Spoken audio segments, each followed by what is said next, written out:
Bill, Hello, you up? folks. You bet. How y'all doing? Hopefully, we're getting some people to join here. Looks like we got a few watchers.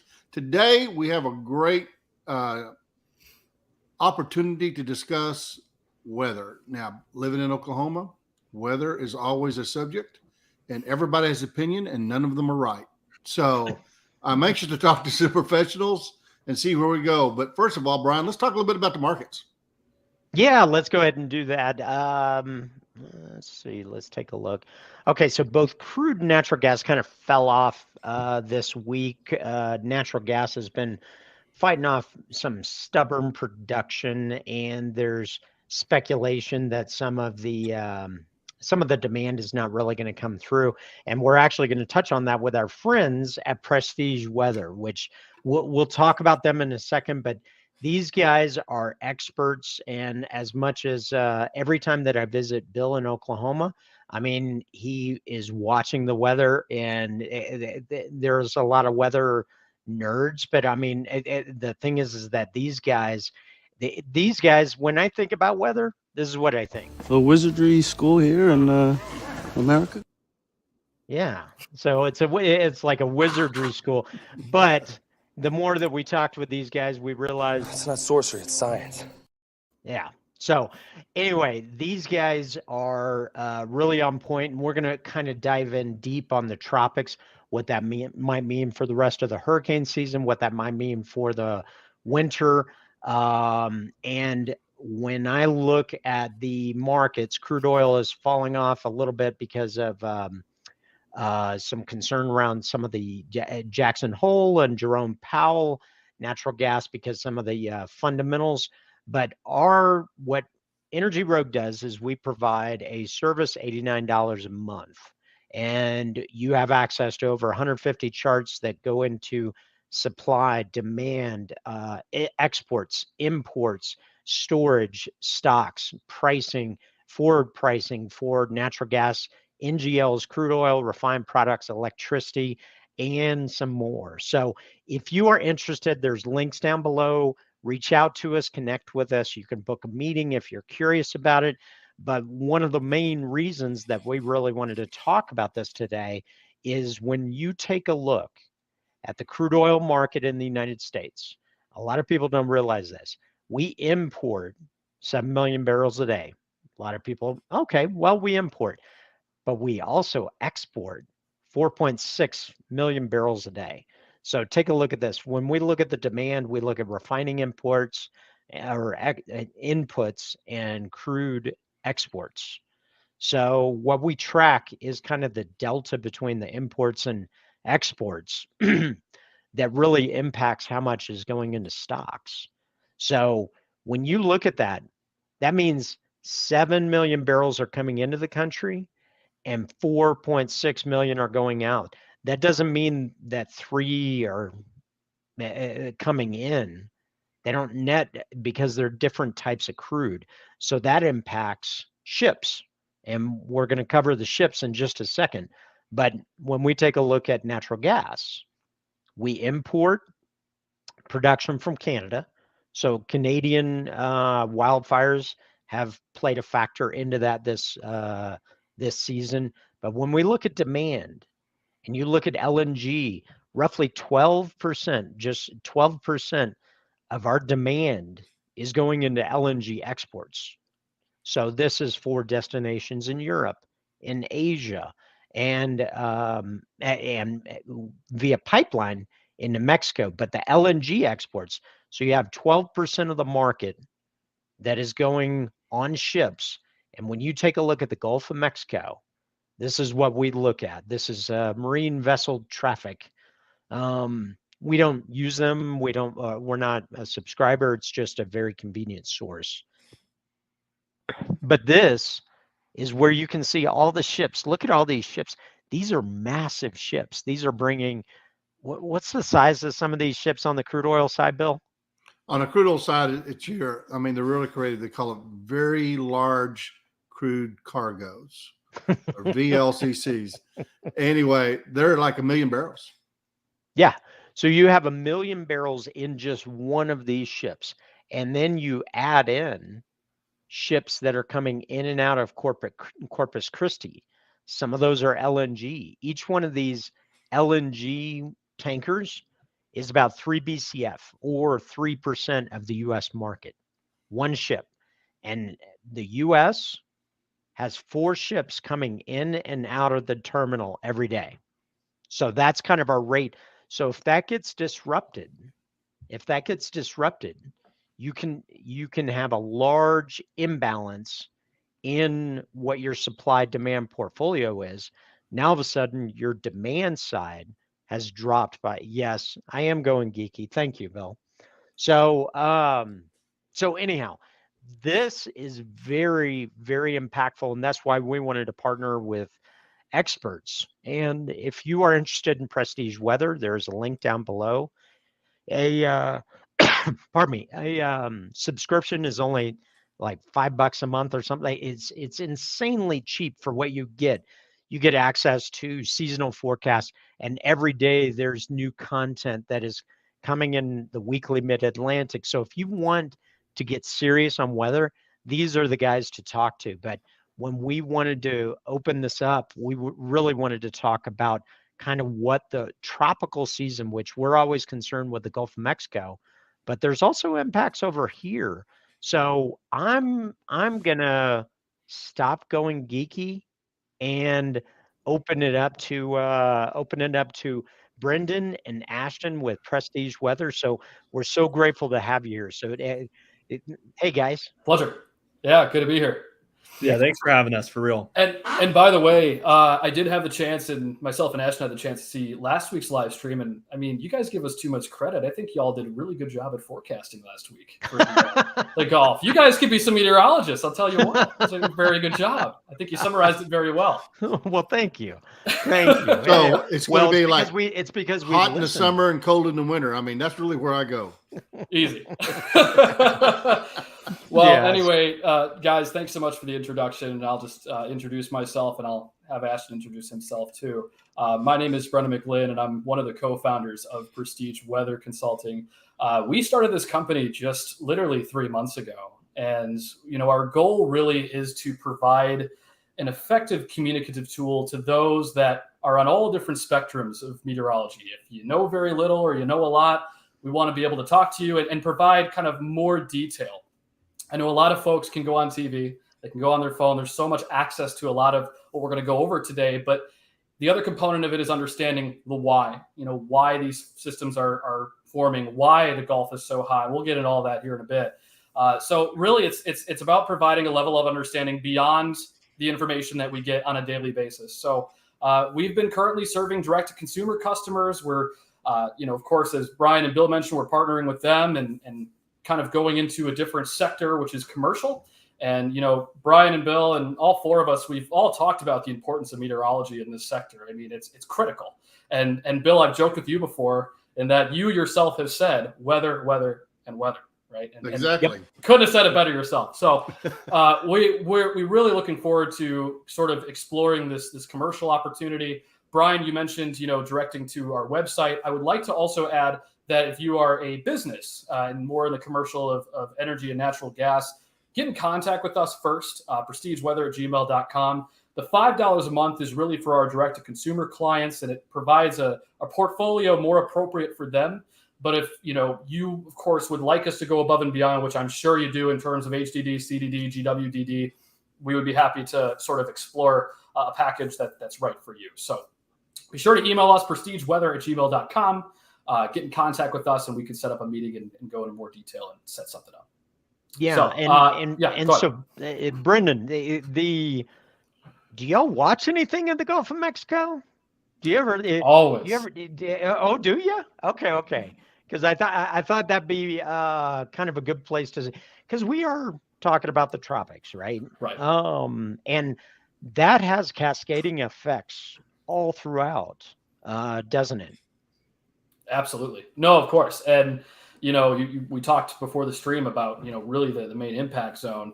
And that's pretty much, you know, New Orleans back towards Galveston and much of Houston and the Gulf Shore.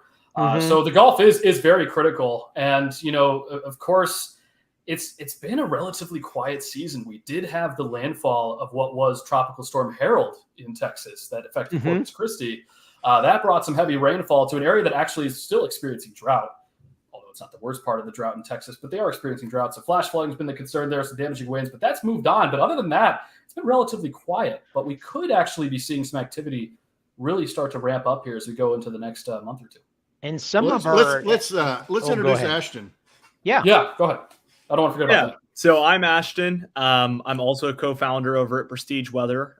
Brendan pretty much covered everything on the company, so I'm not going to delve too much into it. I do think it is a really cool company that we've built again 3 months ago or so. I think for me, the one thing I would add is just the fact that, we literally are calling people once a week for only $5 a month and talking it through with you one-on-one on a phone call. I don't think there's anybody else that's really doing that. Right. It's pretty insane, even from the business owner perspective, the fact that we're doing that.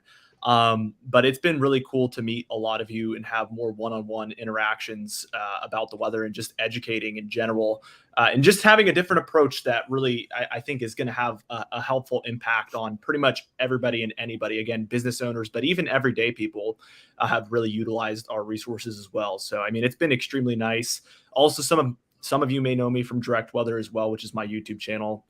So we do, weather videos over there as well, if you want to check it out, but that's up to you. But yeah, I'm Ashton.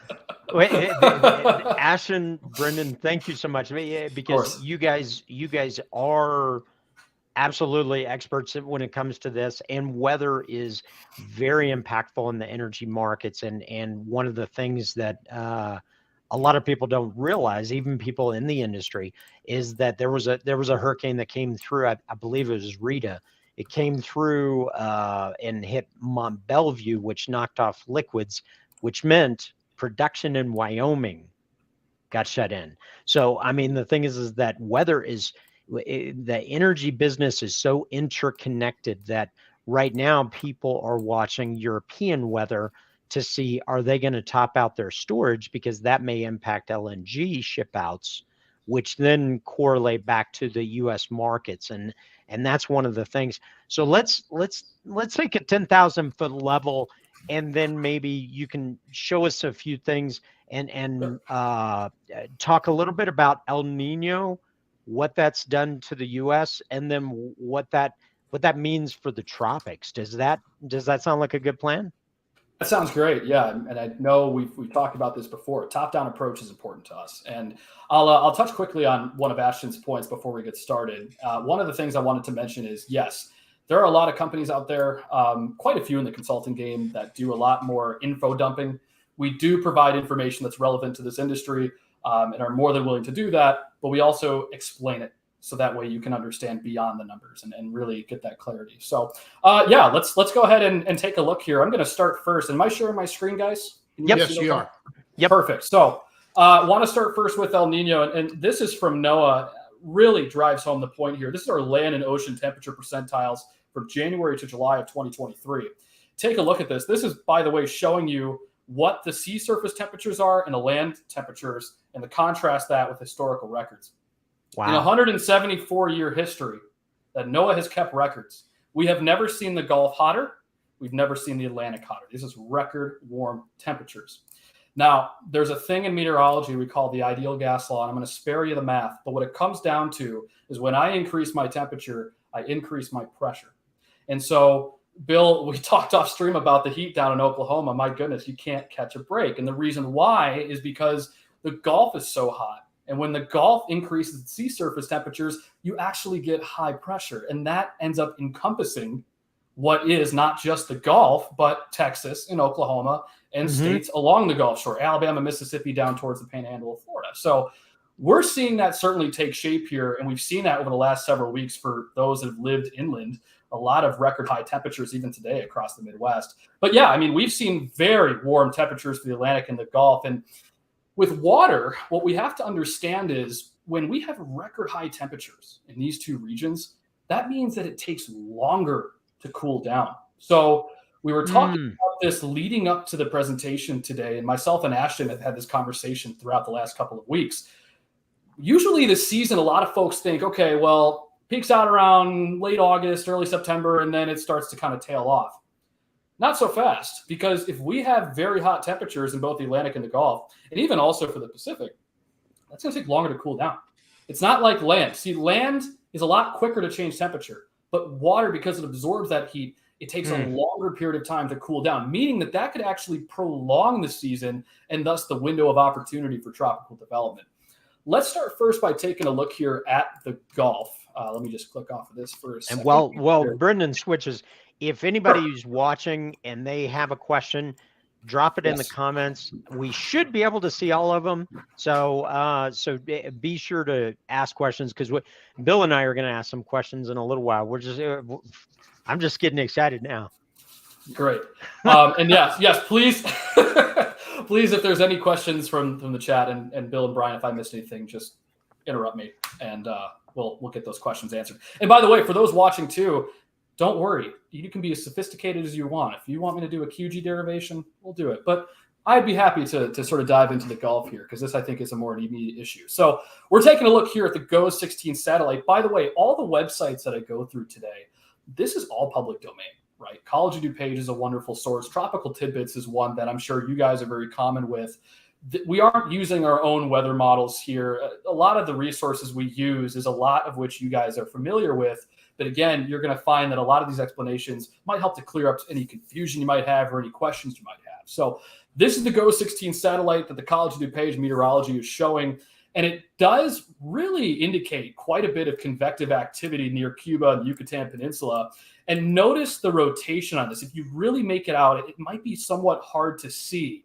But if I was to draw a line, you can see sort of this counterclockwise rotation with a lot of this convective activity. So what that tells me, even without any map that would demarcate a low pressure system, if I have any counterclockwise flow and some areas of convection, that's showing me a low pressure system. So that's going to continue, this area of a low pressure, albeit very broad.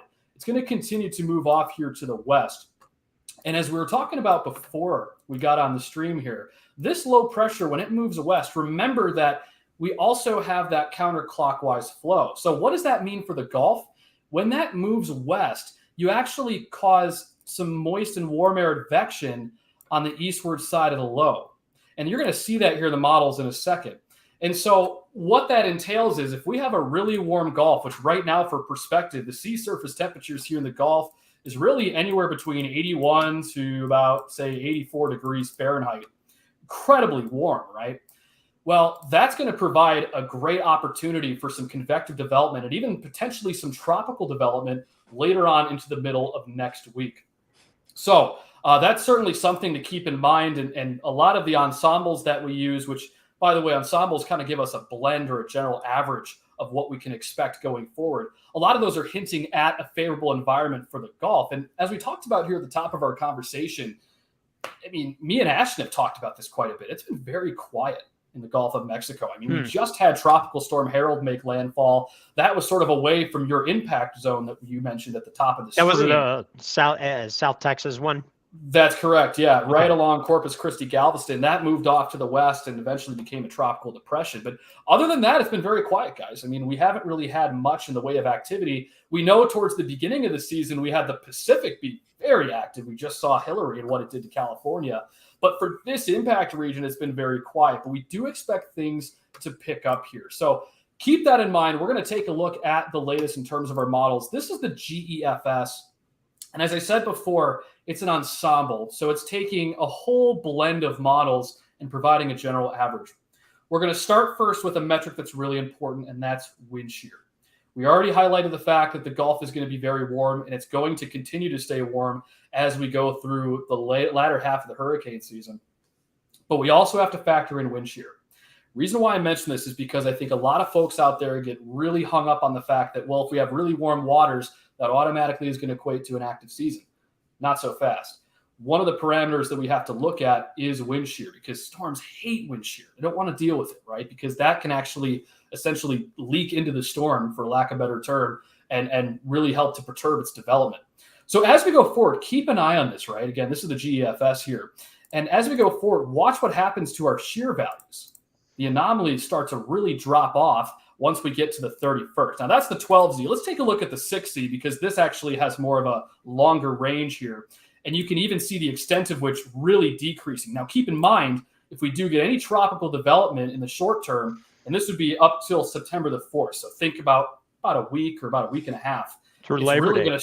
Through Labor Day, right. We're going to start to see development even before the 4th or even Labor Day. And it's going to start out here towards the Caribbean. But the reason why I mentioned beyond that point is because, as you can see, those shear values really start to drop off and are mostly confined to the Gulf shoreline. And so that leaves plenty of opportunity for there to be some tropical development later on into the middle to late next week. And that to then move up into the Northeast. Now, the models right now aren't showing any sort of hurricane development hitting the panhandle or anything of that sort. I want to be clear about that. But what we do anticipate is there being some tropical development, whether that be in the form of a tropical depression or a tropical storm right in this vicinity. So it'd be sort of north of the Caribbean, the Yucatan, and back towards the Gulf. And Bill, there's some deep water rigs out that way, aren't there? Yeah, most of them are about 70 miles offshore. Okay. So Brendan, I was trying to understand that a tropical depression is the end of vacation, right? When you have to fly home. I mean, I wouldn't want to be on a paddle boat in any tropical system, period, in the middle of the Gulf. But look, I mean, yeah, it's with these systems. And here's the thing, guys. I mean, and Ashton is in the YouTube game, and there's a lot of YouTubers out there that are quick to jump to these conclusions and go all the way to the end of these model runs and say there's going to be a Category 2 hurricane that hits the panhandle. A lot of times, these models beyond a certain point will make a lot of assumptions. So, for example, when we talk about the current convective sort of situation out towards the Gulf and the Yucatan, I can see this, right? I can clearly see a low pressure system. So the models in the next 24 to even 72 hours should do a pretty good job at picking this up and moving it west. But if I'm going, say, 200 hours out or 300 hours out, the GEFS or any model you want to pick, HWRF, HMON, they're all going to make assumptions on things that have not formed yet. So we have to be really careful. Same goes here with the GEFS. We're talking about September the 4th, and that's still about a week and a half, 2 weeks out. And so what we're painting the picture of is not a hurricane, more so an environment that would be favorable for tropical development, which is going to start out in the Caribbean and eventually make its way up towards the Gulf. Now, keep in mind, I want to show you the other map. The other component is we talked about sea surface temperatures. We talked about wind shear. We also have to take into account the lower 48 weather pattern. That's another huge mistake that I see people making, is that they don't factor in the current jet pattern. Here's what we got going on right now. We have this hot air dome that I've mentioned probably a good 3 times now throughout the stream that's now encompassing much of the lower Great Lakes, getting back into the Central Plains. Can you root us where is that H? Where is that? Sure. So this is really encompassing the south central U.S., say Kansas, Oklahoma, and the Central Plains up towards Nebraska. Okay. But that's really expansive out towards the lower Great Lakes. See this line, the 5940? That's geopotential height. So that's really demarcating the expansiveness of that ridge. So I draw that H there. I just want to be clear for folks that are watching. That's not where the high is necessarily. It's actually encompassing this whole area from, say the southwest up into the lower Great Lakes. Yeah. Could you move that heat more to the west? You know what? That is, Bill, let me tell you, we didn't even, by the way, folks, this wasn't even planned, but that is a wonderful segue, because here's what ends up happening. So as we go forward, again, this is also using the GEFS. It's an ensemble view, takes 20 different solutions, averages them out, and gives you a better confidence on what we can expect here going forward. And guess what happens, Bill? Take a look at that. Moving off to the west, right? So when we have this hot air dome, right, this is very common in the summer. A lot of your jet flow, and I'll go back to kind of show you guys what I'm talking about. Your ridge, which if I was to draw it, again, here it is, your jet flow rides over top of that ridge. So what happens is eventually that ridge is going to collapse. And when that happens, it eventually will meander back to its source region, which in this case is the southwest. And look what happens. You see that ridge once again building out towards Canada. And God, Canada cannot catch a break with wildfires. And unfortunately, this is not. Again, drier conditions will persist for the northwest and the southwest. But then you have this trough that digs to the south and northeast. When we talk about trough, by the way, we're really mentioning colder air from Canada that digs down. So what happens is when you have a ridge of high pressure in the mid levels, that actually helps to displace cold air to the north and then subsequently drive that south. So what does that all mean for the Gulf? Well, keep in mind what time this is. This is hour 1:32. This would be Monday the 29th, so Monday evening. And that trough is starting to now propagate more eastward and then really dig northeastward with time. What that means is if we get any tropical development out towards the Gulf, which I certainly expect that, I know Ashton does too, if we get any really rapid intensification of that, not only would it develop out here in this area from the Panhandle back into Alabama, Mississippi, but it would also be steered into the Panhandle. Okay. So if we're talking about, the impact zone, and we drew this before being this region, right? I would anticipate that with this pattern shift, we're going to see any convection that does fire in the middle of late next week to be steered to the east, as opposed so it's a little bit away from some of the demand centers that Bill and I were looking at, the ports. But it still could affect shipping that's heading to Europe. That's what I'm seeing. Could it block some of the pathways between it's going to make it a longer pathway. They can go around the storm, but it might be cheaper for them to wait till the storm but I think up. Wouldn't the development going to be somewhere between Cuba and Yucatan? It would start in Cuba and Yucatan because that's the favorable environment now right now. I mean, there's still above average sea surface temperatures there. And as it is right now, just by seeing the convective development as of today, there isn't as much wind shear to deal with as opposed to, say, the Gulf shoreline, which has a lot of that right now. And the reason why you have that wind shear, Brian and Bill, is because of that hot air dome that's pretty much encompassing and keeping things very stable in the Gulf right now. Especially if I was to draw it, the cutoff would really be the Yucatan and Cuba. And then predominantly this area is pretty stable at the moment until this retreats back to the west with that ridge. And a quick shout out to James over at Arcus FX. He's watching.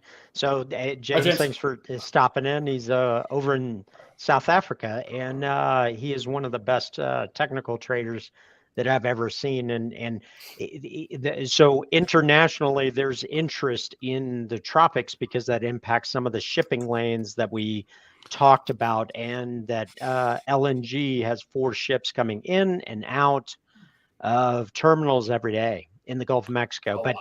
But I think what Brendan is saying, if I recap this right, sure, the conditions are favorable in the next week for development somewhere between the Yucatan and Cuba. Correct. and probably it would shift to Florida, which would impact a lot of electric demand, but not so much on the exports. It might divert shipping lanes, like as far as they'd have to take longer routes. How many days do you think that would add on? It could add a couple of days onto it, but just remember a couple of days several times because, and Brendan hadn't got to it yet, but I think we've got like a train load of high energy heading into the Gulf, or at least headed toward the Gulf. And whether that goes up the East Coast or whether it comes into the Gulf, it's probably more technical than I do. But the one thing that you mentioned something, Brendan, and you talked about how hot the Gulf was and how long it will take to cool down. So in my simple math that I use, on the back of my number 2 with my number 2 pencil on my Big Chief tablet is that means we're probably going to have a little bit longer hurricane season this year. Yeah, absolutely. Potential. Yeah, absolutely. I mean, again, because as long as we touched on, there are other factors that go into play in terms of what that will mean for impacts on the Gulf Shore. But for just the window of opportunity, just the fact that you have warm sea surface temperatures prolonged, yes, I would certainly, without a question in my mind, say that. And the other thing is we talked about this in the beginning, and I want to make sure that I touch on it. When we look at El Nino, for example, right? I'll just kind of draw it here on this map. And maybe just define that, because some people might be like, okay, I've heard of it, but sure. What is El Nino in a simplistic fashion? So in this most simple way to put, right? El Nino is the warming of the Eastern and Central Pacific. This swath right here off the coast of Mexico, and then even getting down into South America. Okay. And what happens is, how we get that is really the question. We have trade winds, right? We have trade winds, these easterly trade winds that essentially are either strong or weak. If we have weak trade winds, that means less upwelling. When I talk about upwelling, I mean essentially colder water that comes up from the bottom of the ocean. So if we have weak trade winds, that also corresponds to less upwelling. Less upwelling means less colder water from the depths of the ocean coming up towards the surface, and thus warmer waters across the board. So in the case of El Nino, what we're seeing is, and if you don't mind, let me just revert back here to that. This is really the sea surface anomalies right now. So we measure El Nino by sea surface anomalies. What I mean by that is a either increase or decrease in temperature measured by Celsius of the waters overall. So if we take a look here at the latest, this is back just from August 9th, you can see a rapid warming of the Pacific, and it's not cooling down anytime soon. How you can tell is take a look at Mexico, right? You have an increase of warming, and also take a look at the Gulf. This was back in June. Look at that rapid increase in temperature. So it is incredibly hot in the Gulf. We are also expecting, according to NOAA, for El Nino to continue through the winter months and getting into early 24. It's about a 95% chance. And there's also about a 60% chance that we see a significant El Nino. And if we were to go to a significant El Nino, what that means for us as a weather pattern, because that's really the question here, really El Ninos correspond with a jet stream that cuts right through Southern California, dips through Texas, and then ejects northeast. Now, there is some variability with that. Sometimes we might have the jet maybe go a little bit more to the north, a little bit more to the south. But generally speaking, a textbook El Nino weather pattern consists of this jet. What that would entail is, if we get that going forward while the Gulf stays warm and extends essentially the hurricane season, keep in mind where your jet is, right? So this wouldn't be favorable for storms ideally to go through Texas and Louisiana. Instead, just like what we might see in the middle and late next week period, these storms primarily would be steered away from that region. So while I do expect, and while myself and Ashton expect the hurricane season to extend and be prolonged, the question becomes what happens with the Pacific jet? Because that's going to be the driving force behind what type of landfall we see, if we're going to see significant hurricanes or not. Not only that, but any tropical system that does develop would likely be steered primarily to places like the Panhandle and the Gulf Shore of Florida, maybe even Mobile. Okay. And so, as you said, El Nino kind of shifts into winter. Are Correct. we going to have a normal winter? What is like when we look at the lower 48 in the United States, because that's also one of the impacts. So one of the things that we're touching on are shipping lanes to some of the Gulf activity. But now that we've creeped into the El Nino, what does that mean for the shoulder season, September, October, November, December, and the rest of winter? And if El Nino extends into 2024, what does that look like? Sure. So let's start. And we're not really looking for specifics here, Brandon. I mean, something along, what is the temperature going to be on January 15th for Minneapolis, Chicago, and New York City would be helpful. Right. Fair enough. I'll give it my best shot. Well, here's the thing. For the fall season getting into winter, let's just start with 2023. And I can show you these models here in a second. We actually do have climate models that focus particularly on this exact topic. But without even looking at the models, a very similar trajectory of El Nino, the one that I believe we're going into, a comparable season to this was back in 2015, 2016. And any folks that are watching, if they remember 2015, 2016, we had record high temperatures on Christmas in places like New York City and Chicago. Mm-hmm. Temperatures in the low 70s. Chicago was sitting in the 60s. It was a very warm period. And I think a lot of folks in the beginning were like, oh, well, it's done. There's going to be no winter season, anything like that. And folks in the Northeast and the Mid-Atlantic that were writing that off, it actually just delayed the season. Didn't necessarily get rid of the winter. We still had Ah. a few nor'easters that still went up the coast during that period. And the reason why is it goes back to the textbook example of El Nino. When you have the Pacific jet go through California, right? Here's your warm waters of the central and east pack. That jet will then dig south, eject northeast. You eventually had that transition to where, now in a place like the Midwest, it was colder getting into January, February, March. People were so quick to be like, oh, well, it's 70 in December 25th and Christmas. Well, then it's going to be like that the rest of the way. No. And to answer why that is because think about it. We lose diurnal heating throughout the months, and we lose hours of sunlight as we get closer into winter and the solstice. So when you lose those hours of sunlight, eventually, as you get into January and February, you are going to usher in colder temperatures to the north. It's just a matter of time. Let's see. We did have a question. Scott. Sure. Scott is asking, as long as the Gulf is warmer into September, October, will that mean the high over Texas will stay put? Bingo. Yes. I would say, again, putting a statistical sort of certainty on that, I would probably say definitely north of 60% chance on that. Now, think about it this way. For Texas, just as a whole, usually, if we're talking about rainfall or temperatures, especially rainfall, for example, I have a client who's actually down in eastern Texas, and he's a farmer. And he tells me all the time, he's like, Brendan, when the hell is it going to rain? It hasn't rained in eastern Texas. Yep. And he actually asked me, he's like, well, I heard on TV that it's going to change. I said, no, it's not. Because here's the thing, to answer your question, Scott, as we talked about at the top of the discussion, you have warm waters in the Gulf. Warmer waters means high pressure.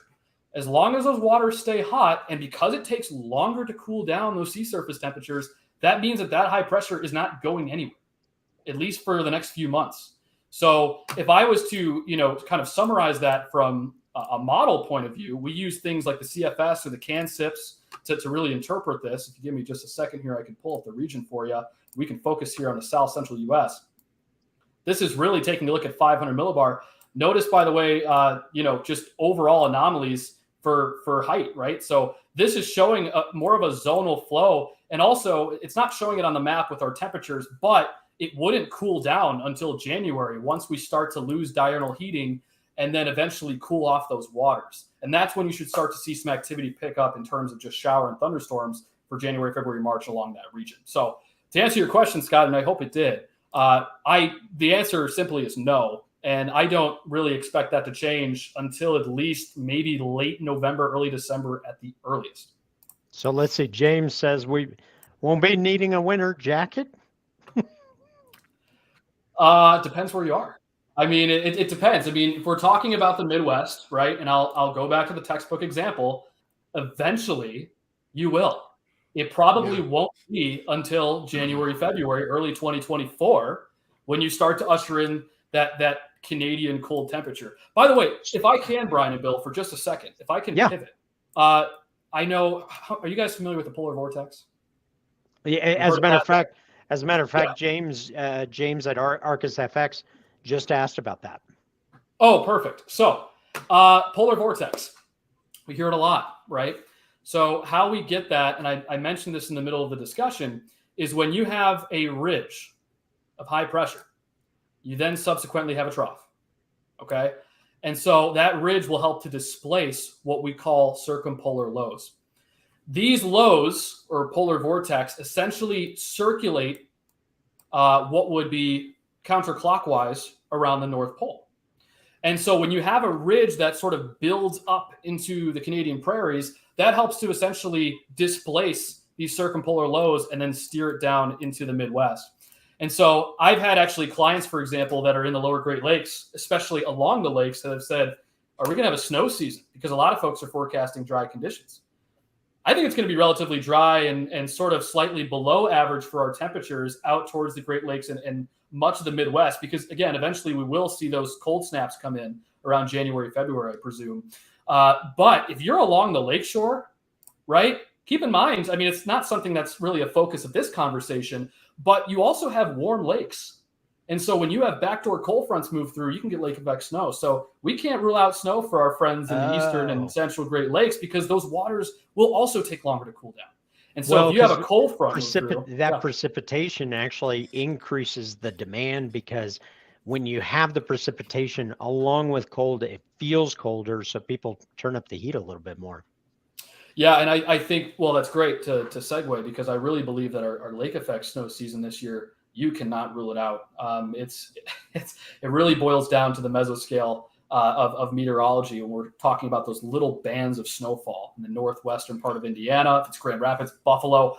But I really think that even if we stay dry, which I expect for much of the Midwest and the upper plains, cold and dry, I would say that for the Great Lakes and anybody impacted by lake effect snow, I think it's going to be at or slightly above average this year, because all you need is that cold air to move over that warm body of water to really just create instability, and thus those really intense snow bands along the lake. So what you're saying is those people in Holland, Michigan will have to get out their wooden snowshoes. I think so, and I hope they don't have wooden snowshoes. I hope they have. I hope they have something better to wear, because they will. I think they'll definitely be shoveling like they have been even the last couple of years. That's so, right. Yes, I would say that. So let's so we'll do another segment with y'all to kind of talk about the winter weather, because I think that is going to be a really important thing, because a lot of people are projecting. Some of the people in the natural gas market are already trading November, December, January, February based upon this. So, but getting back to kind of the summary of the tropics, Sure. in the next 10 days, there's a high activity or a probability of development between Cuba and the Yucatan that would likely push towards the panhandle of Florida. Is there anything that could shift it west from there? The only thing would be what happens in the lower 48 with our jet pattern. Okay. The only thing that could would be if we had that hot air dome that we see existing right outside my window in the Midwest, if that just parked itself longer than anticipated. But to be honest with you guys, I put that likelihood very low, because this type of synoptic scale weather pattern with that hot air dome in the lower 48, it does eventually have to collapse and eventually retreat back to its source region. And so that jet flow over top will have to come down in the form of a trough and eventually dig down into the Gulf. So I would put that as very unlikely. I think the more likely case scenario is if there was to be significant development in the form of a tropical depression or tropical storm out in this region, again, 60, 70% chance that we see that really steered towards this region as opposed to Louisiana, Texas, and that more critical area. So, if I recap, sure, we have that development, and then we're likely headed towards a winter that is going to be normal but delayed, and may still have, even though people are talking about it dry, may still be wet because of some of the lake effects. What would you say as far as the remainder of the hurricane season or the tropical season, and what that means? Because I think the higher water temperature means higher likelihood for development. What do y'all see potentially the season drifting into October? Sure. And let's take a look here, if you don't mind. We'll go back to shear for a second, because this is very critical. We were looking at the ensembles prior, and really as you go beyond, and we'll actually change the run here. Let's go even farther out. Take a look at the Atlantic too. By the way, we won't touch on it here for the sake of conversation, but we do also have Tropical Storm Franklin affecting Haiti, and eventually that's expected to move off here towards the north in the central Atlantic.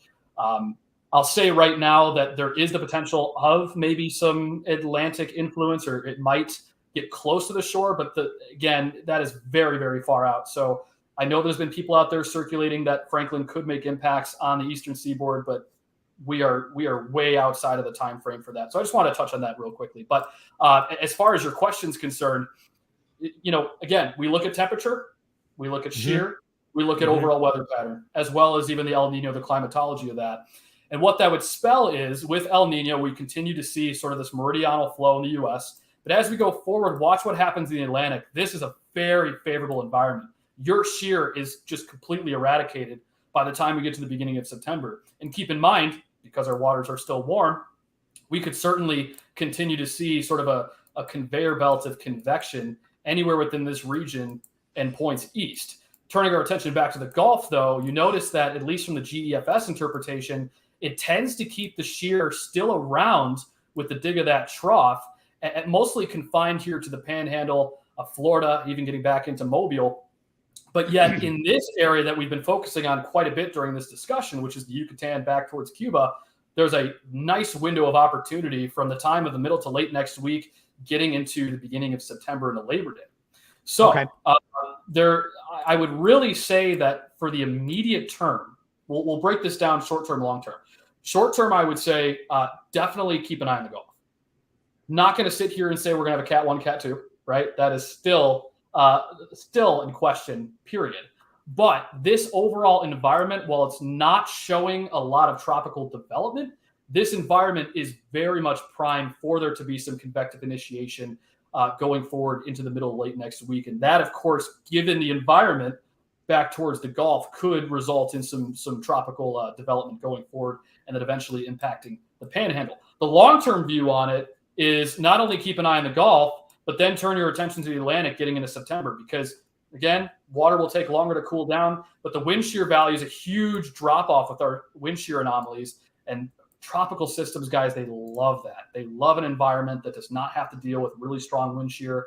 And you could certainly see there to be additional convective development off the coast of Africa, as that continues to move westward. So short term, Gulf, long term, Gulf and Atlantic going into the rest of the season. And I would say for the rest of the season, we could be talking about late October, maybe even early November as being the true cutoff for this hurricane season of 2020. Wow.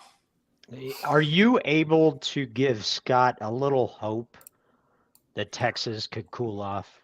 Hey, that's not just Scott's hope. That's You know Brennan's what? hope as well. Scott, here's the thing, Scott. Let me tell you, on behalf of myself and Ashton, if it does end up cooling down and we're wrong, I will be so happy for you if we're wrong on that. And you know, forecasters, sometimes we get upset when we're wrong, but if it means you cooling down and a lot of our clients in Texas, so be it. I would love to be wrong on that. But unfortunately, I mean, because of what we're seeing in the Gulf, that's really the catalyst behind a lot of the heat that you're anticipating and dealing with in this area. Well, guys, listen, we appreciate it. We've taken up a lot of your time here, but very interesting stuff that we're very interested in, especially in the oil and gas business, because that determines a lot of demand and a lot of supply constraints. And so, listen, we got to have you back. There's no question about it. And we'll have you back. Well, we definitely we'll try to pick a week when you're right. We'll try to pick a week when you're right to have you back. Yeah, so. No, I love it. It was a pleasure. Ashton, real quick before we depart, Ashton, did you have any final thoughts on what we talked about? I know a lot of our consensus has been you and I, but any thoughts from you? Yeah, I mean, I would just leave everybody with this as far as just the overall climate of the hurricane season.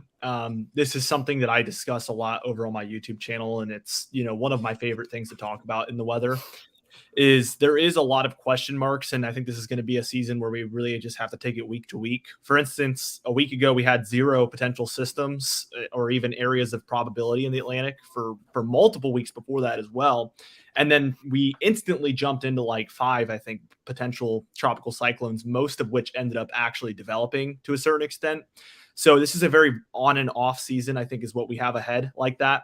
We've talked about how the El Nino has certain impacts with higher shear that'll shut down in general, shut down the whole Atlantic for a little bit. But it's mostly those little windows where, again, the Atlantic is so record warm that I expect when there is that window of opportunity, it just explodes all the way across the board. So we're going to be watching these very up and down roller coaster type hurricane season. And I highly recommend everybody, hopefully, if we're still coming in on these streams to tune in here, we'll be happy to discuss that obviously with you guys frequently and keep you guys up to date. Also videos over on my channel, again, within Prestige Weather as well. We're just trying to give you guys as many sources as possible to get that information, because I think that this is going to be a season, again, not to kind of just reiterate, but it's just going to be taken day to day, week to week, that type of deal. And the short range is going to be so important for that. Yeah, yep. Absolutely. And we do have a question from Tom Rotmans. Tom is a great person that is a good partner to us, and he's over in the Netherlands. he was asking about the extended summer, late winter, if that applies to Europe, because their storage levels are high and their weather is super important right now. Yeah, I mean, I would be happy to answer that if that's cool, Brendan. Sure. Go ahead. Yeah, go in for it. my opinion, in general, obviously everything moves from west to east as far as winds. So you imagine the winds moving over the Atlantic and then over onto land in Europe. So I think that these warmer sea surface temperatures that we've been talking about are going to have even more implications for those areas. So I would say it's actually probably more probable there than even Eastern North America, just because we're going to have those winds moving over the warm waters and then moving onto land. And like Brendan touched on earlier, the water is going to retain that heat so long. So even if we see cooling, it's going to take months for us to even think about potentially moving into a below average sea surface temperature. Do you think it's a fair qualification for both the US and Europe that we have a quote unquote normal winter, but the months have just shifted? That could be. I mean, obviously we're months away, so really anything is possible. I know that's like the most cliche weather answer possible, but anything is really possible. It could be technically. Okay, Ashton, I can do that one. Okay. Yeah, I know. Look, in general, I think that what Brendan touched on as far as the winter is most likely. And just because we have gotten some European answers, I'll say this. There is some correlation between North America and Europe kind of getting similar conditions, especially if you have a ridge across the Atlantic. So that would be kind of in between the two areas. Oftentimes, if we see colder conditions in the eastern United States, you might get the same thing in Western Europe. So there is some correlation there as well. But overall, I think that, we're about to cross into September. I think winter is going to become a much more relevant topic of discussion here. And we're going to learn a lot more over the coming months as we move into the fall pattern.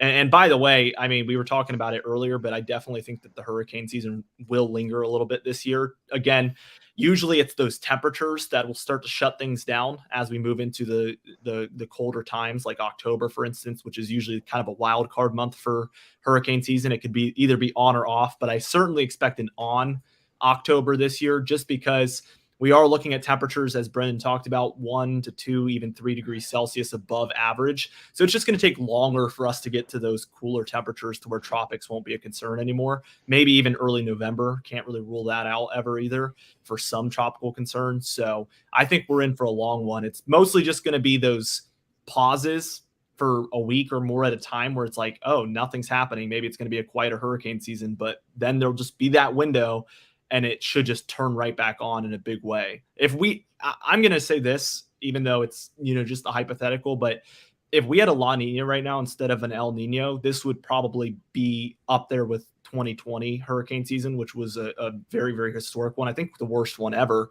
I would make the argument that that's what we'd be in for. So I think the El Nino here is the saving grace that's going to keep us at least within somewhat of a range of normalcy here in the hurricane season, because if both of those were in line, this would just be unheard of. Okay. Agreed. I agree with all that. I concur. Well, listen. So what you're saying is that we could actually be, in literal terms, set up for the perfect storms. If it was a La Nina, which thankfully it's not, that would be what I would be saying. Yes. Oof. But we have the opposite of that. Historically, El Nino years, and this is not just like a typically thing. This is almost every time, but an El Nino is going to be quieter in the Atlantic than a La Nina. That's one of those weather ones where I don't have to give a broad description of it. I mean, it is pretty straightforward, but just with those record warm temperatures, I mean, even closing in on upper 80s, very close to Florida and up and down the southeast coast. I mean, there's just nothing really besides the shear. If that shear dissipates at any point, which we've seen happen in little segments, and that's why we've seen this little bit of development. And me and Brendan both kind of expect that shear to start to quiet down a little bit here over the next couple of weeks, very end of August into the beginning of September. There might be one of those windows. There's nothing holding back development, basically, unless there's just for some reason not. But so we saw last week, 5 developed all at once, basically, and they were all across the areas you watch for. Right.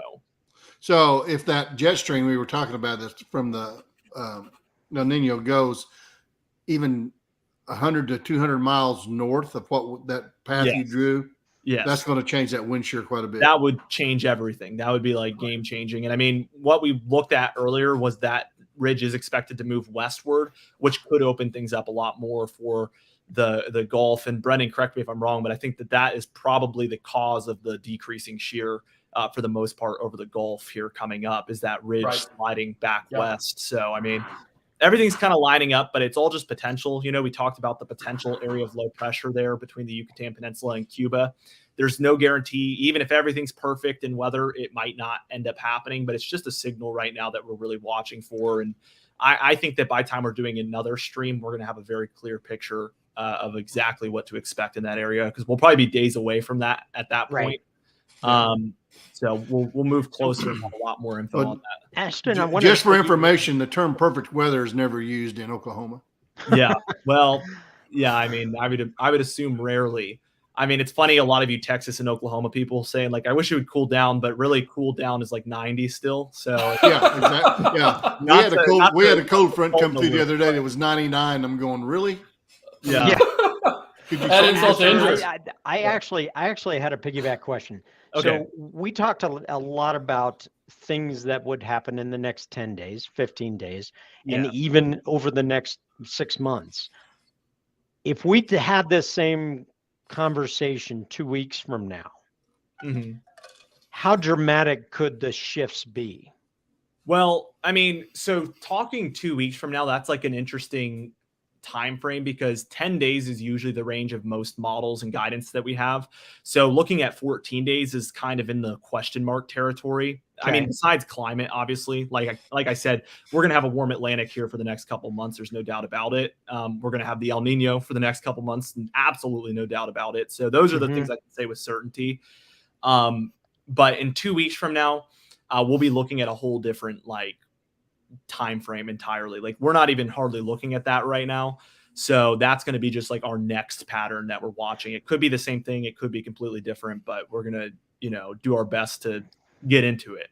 Well, and I was trying to figure out if we talk in 2 weeks, that winter forecast that we talked about, or a winter kind of contemplation, could that shift dramatically within that 2 weeks? I mean, because this is part of the reason that I think you guys are such an amazing resources, because a lot of these models shift, don't they? Yeah. So for me personally, like when I'm looking at winter stuff, I don't think too much is going to dramatically change at all. Okay.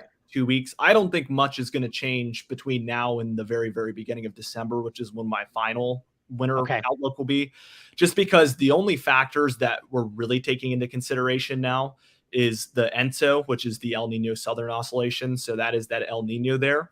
We're taking into consideration the Northern Pacific, which would be like your PDO. And what that means is basically like warmer waters or colder waters there by the West Coast. Because again, just like Europe, those winds are moving onto the West Coast, right? And they're moving over those waters. So those ones matter a lot more to the lower 48 than the East Coast does, because those waters, the wind above it is moving away. So it's not actually influencing the temperature over land as much, if that makes sense. So really the Pacific is the driving factor. I mean, we'll be taking a look at some things like the ice in the Arctic as we begin to see that develop.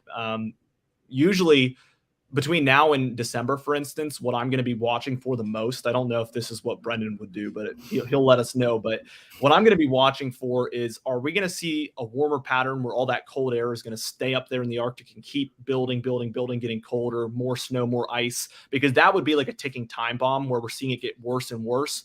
And then that would be a sign like, okay, when cold shots come, they're going to be severe in the winter at that point. But if we see a very cool September, October, November, that's probably a sign that cold is spreading out a lot to lower areas. And that would mean less severe cold in the Arctic regions. I mean, obviously it's going to be extremely cold there, but it is a large difference depending on what you see between now and then. So I would say that's the biggest thing that could change for the most part.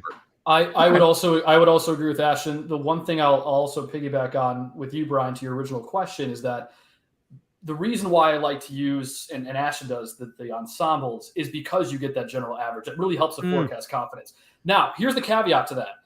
The GFS does a really good job at picking up just overall pattern trends. Like a week ago, it was showing that heat dome building expanding into the lower Great Lakes. And it also is picking up on that sort of retreating, which if we just look at the model, but also take a look at just rule of thumb, we know that that makes sense.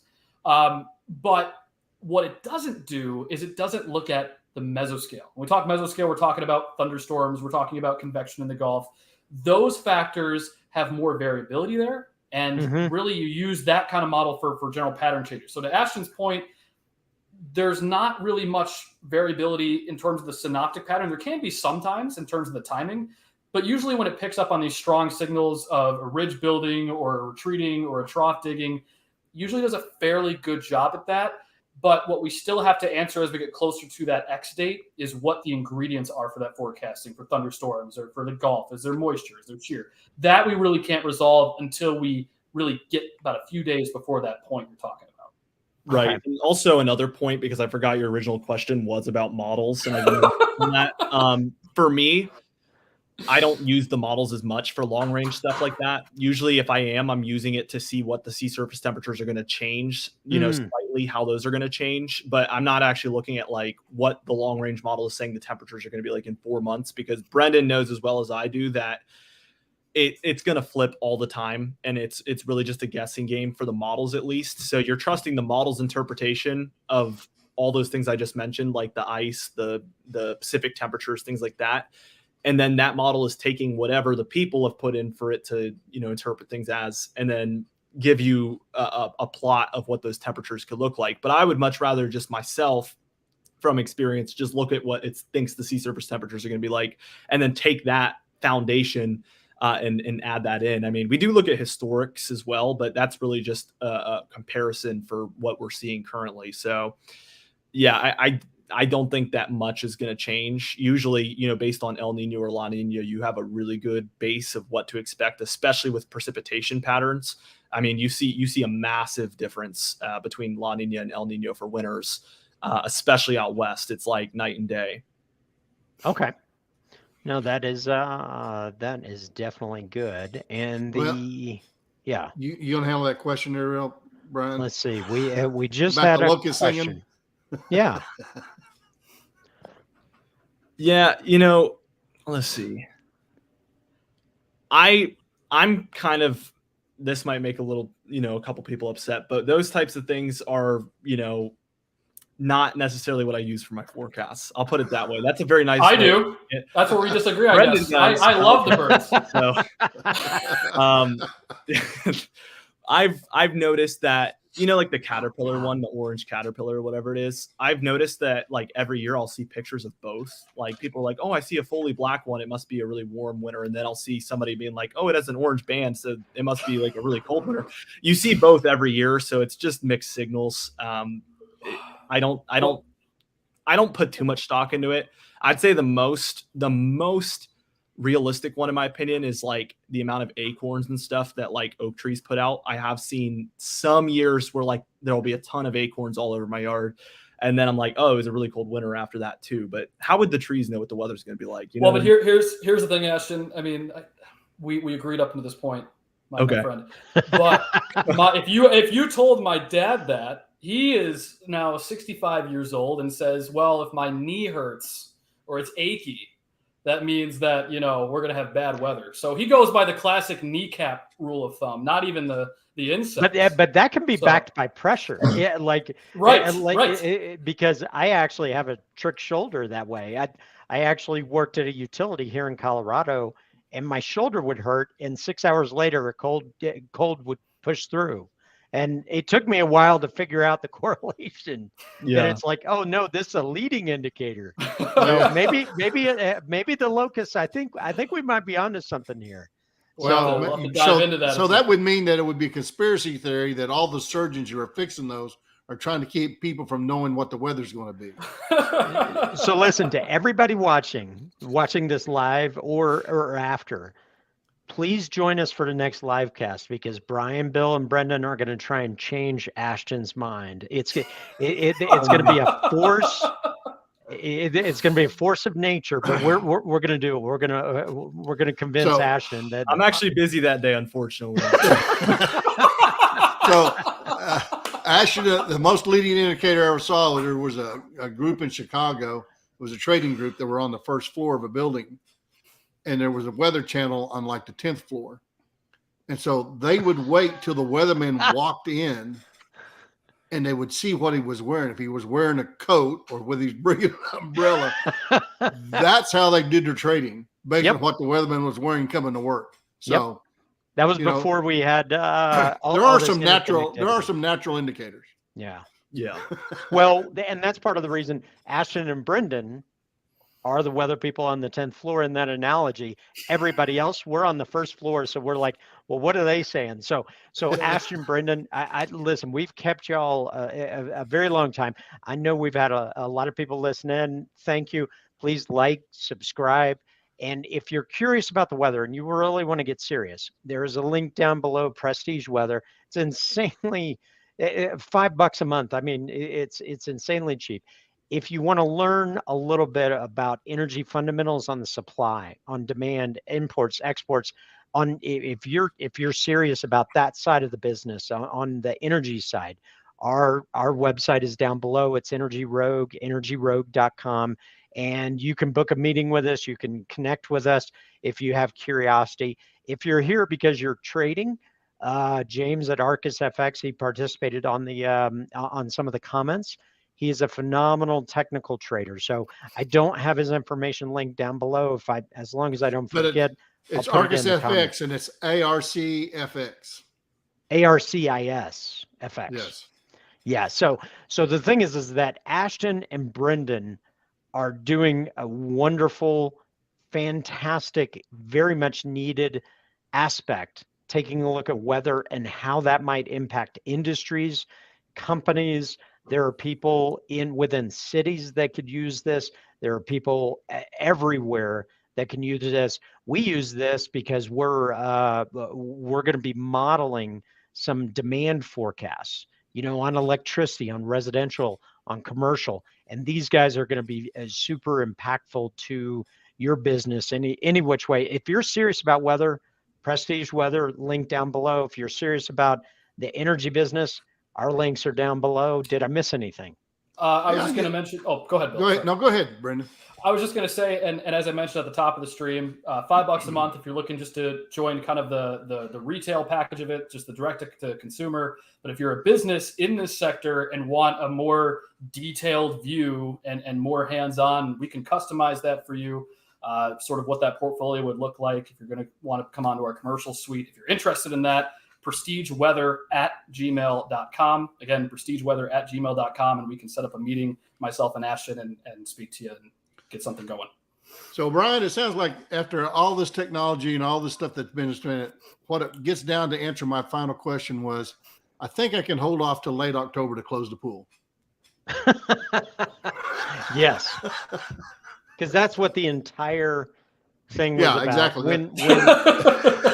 That's the whole reason so everybody else was along for the ride. So Bill is going to shut down his pool in October. So that means you've got to book a trip to Oklahoma City, and I'm talking to anybody by late October.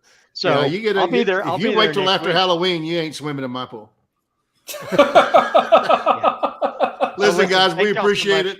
Yeah. And listen, this was a great session and lots of good information, a little bit drinking from a fire hydrant, but I think, when we have you back, we'll be able to sort of get into more details that are important to the oil and gas business. Yep. Sounds great. Pleasure, guys. Thanks so much, everybody. See you soon.